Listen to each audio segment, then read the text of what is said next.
Hello, ഇന്നത്തെ ദിവസം എല്ലാവരും ഓർക്കുന്നുണ്ടോ? 23 മാർച്ച് 2020 ഇന്ത്യയിലെ ആദ്യത്തെ ലോക്ക്ഡൗൺ പ്രഖ്യാപിച്ച ദിവസം. അതായത് ഇന്നേക്ക് 5 വർഷമായി. നമുക്ക് വേണ്ടപ്പെട്ടവർ ഉൾപ്പെടെ ഒരുപാട് പേരെ നമുക്ക് കൊറോണ കാരണം നഷ്ടപ്പെട്ടിട്ടുണ്ട്.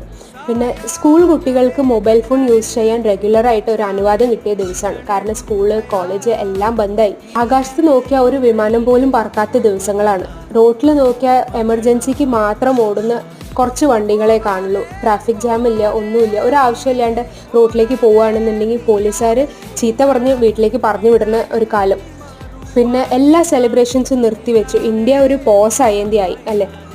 പിന്നെ ഹോസ്പിറ്റലിൽ മാത്രം കണ്ടുവരുന്ന മാസ്കുകളുടെ പല വെറൈറ്റി, പല കളറ്, പല ഡിസൈനിൽ ഇറങ്ങി തുടങ്ങി. കാരണം അതൊരു നെസസിറ്റി ആയി ആ കാലത്ത്. മാസ്കും സാനിറ്റൈസറും ഇല്ലാണ്ട് പുറത്തിറങ്ങാൻ നമുക്ക് ആലോചിക്കാൻ പോലും വയ്യ, എമർജൻസിക്ക് ആയാൽ പോലും. അങ്ങനെ ഒരു കാലഘട്ടം നമ്മൾ സ്വപ്നത്തിൽ പോലും ആലോചിച്ചിട്ടുണ്ടാവില്ല. അങ്ങനെയുള്ള ദിവസങ്ങളായിരുന്നു അത്.